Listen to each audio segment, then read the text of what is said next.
Good morning. Happy Tuesday to everyone. Taco Tuesday in the business. So hope everybody had a great Memorial Day holiday. And we will get on to what's happening in the world today. The debt ceiling came to an agreement. Now, I guess they have to vote on it. In the world news, Treasury yields are down across the board. Early, the 2-year slips 8 basis points to 4.51, and the 10-year down to 9 basis points to 3.72.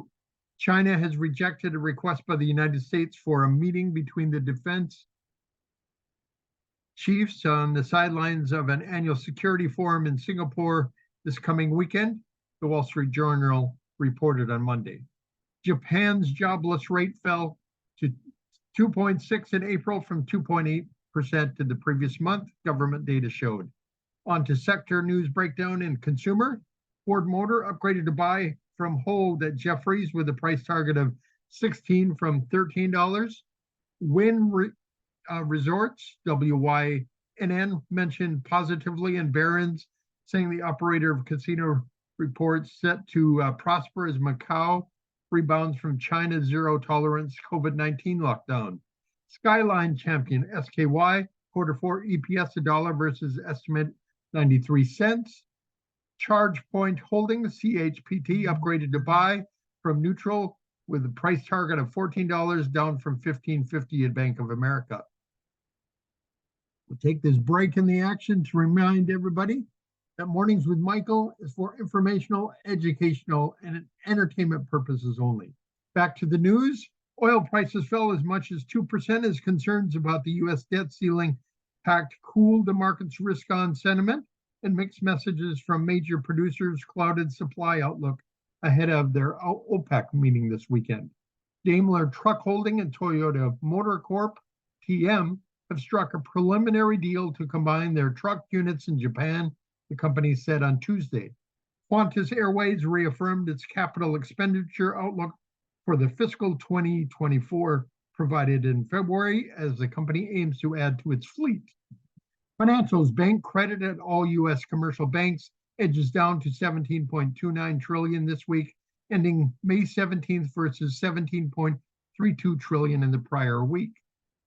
Healthcare, Lexicon Pharmaceuticals, LXRX, announced that the FDA has approved the INPEFA, a once daily oral tablet to reduce the risk of cardiovascular death, hospitalization for heart failure, and urgent heart failure visits in adults with heart failure or type 2 diabetes mellitus, chronic kidney disease, and other cardiovascular risk factors.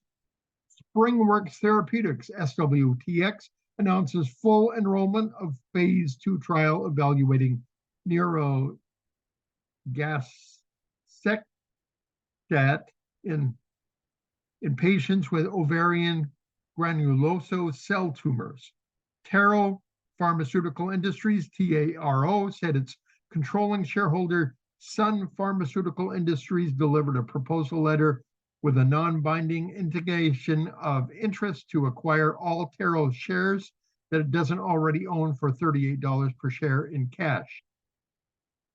On to technology, media, and telecom. Activision, ATVI, Call of Duty video game, arguably the most successful ever, is at the center of debate over whether Microsoft MSFT planned $75 billion acquisition of the company could give it an unfair advantage to dominate the video gaming industry.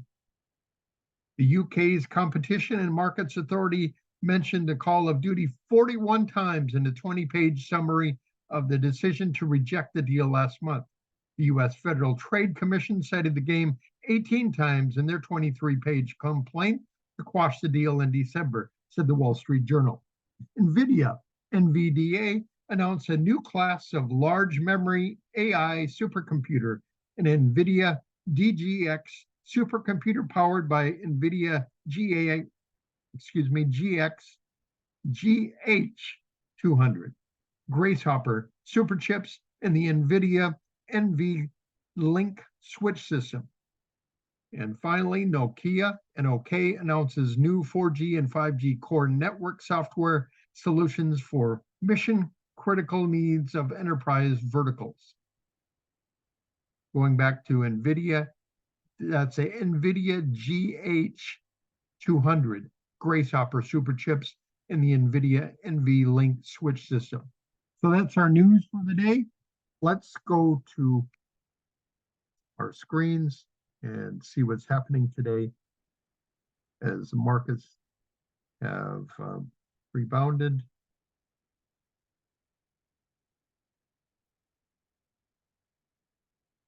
I shared the wrong screen.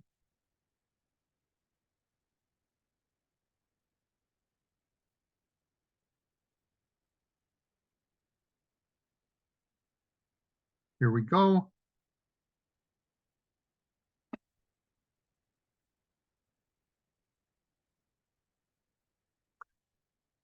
Costco is breaking out on Friday. It's pulling back a little bit today. Actually, maybe the screen isn't updated.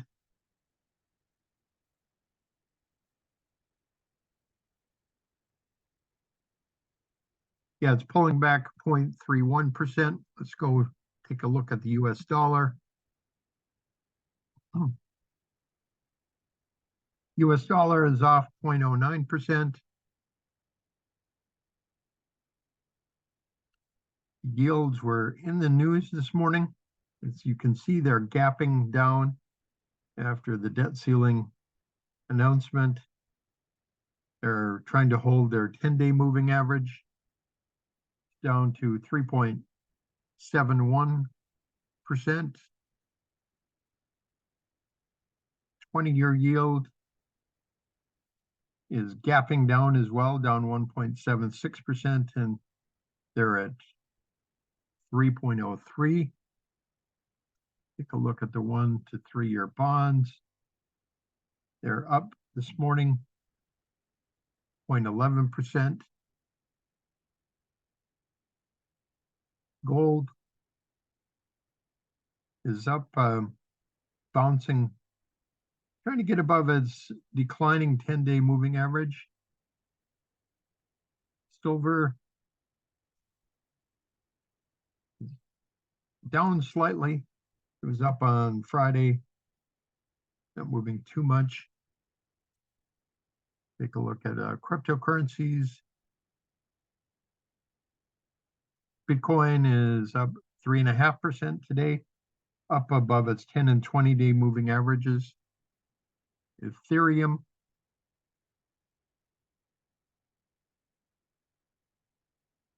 is up 4.57%. They're still way down below their moving averages. Take a look at some of our, look at the VIX. VIX is pulling back, although it is at the highest level of the day. It was down around 1698. It was a low. The high is 1788. The VIX is reverse correlated to the S&P 500.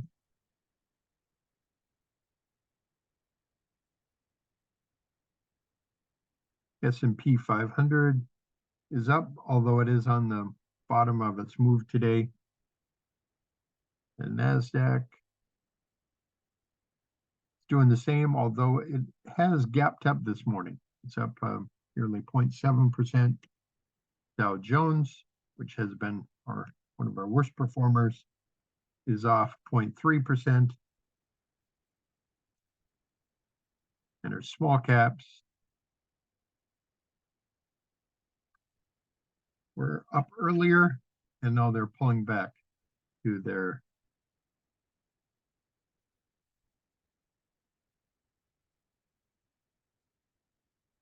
averages here. 10, 20, and 50-day moving average. Relative strength line is pulling back as well. So we'll have to continue to watch that one.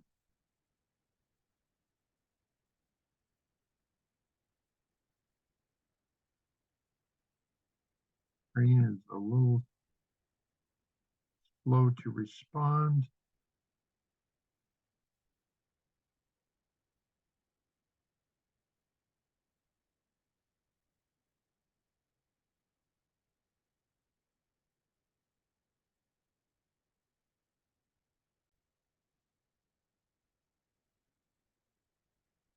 So we've gotten our screen back acting well again. Energy is gapped down this morning.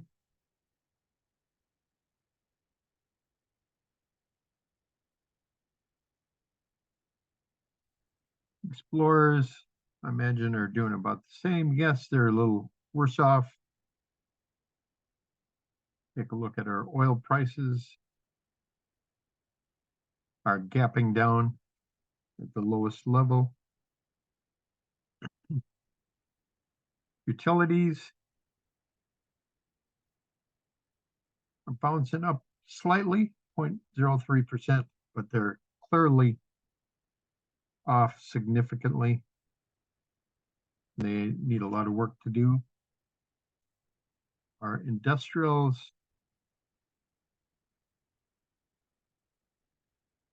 they tried to get up to the declining 10 and 20-day, but they're bouncing off of that. Building materials,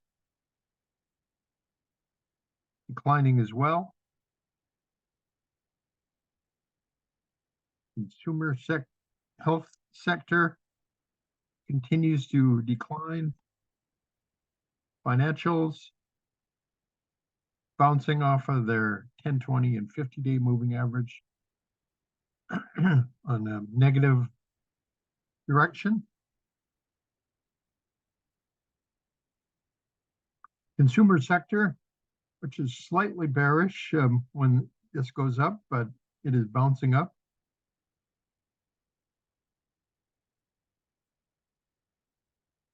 Look at our technology sector. Continues to do well, gapping up. We'll have to see if it does fill these gaps eventually. Volume, strong volume, which is a good sign.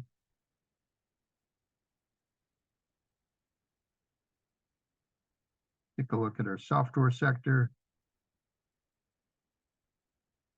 Software sector was up, but it's on the bottom of its range today. Looks like a slight gap up.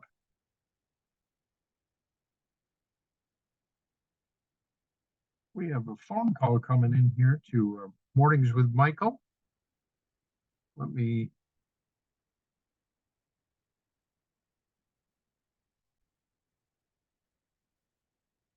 Well, we're back online. That was an interesting call. Looking at semiconductors.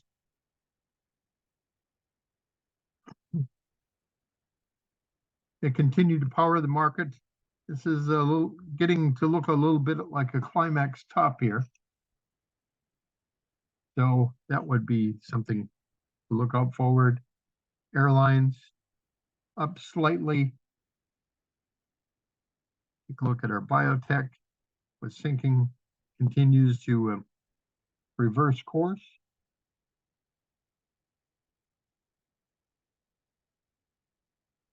Take a look at our cyber active software up again, gapping up again, but it is on the lowest levels of the day. So that's what we're looking at right there.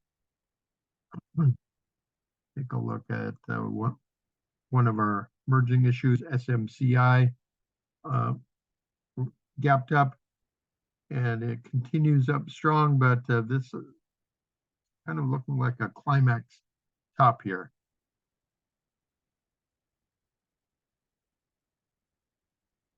NVIDIA is moving, gapping up again today.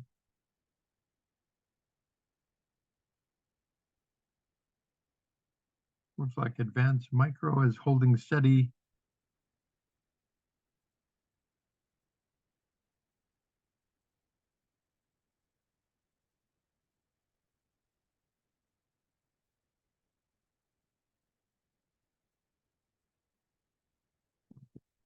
Broadcom here. Yeah, they're all of these ones in the semiconductor are looking pretty extended right now. So, okay, a quick look at what's moving on the markets today.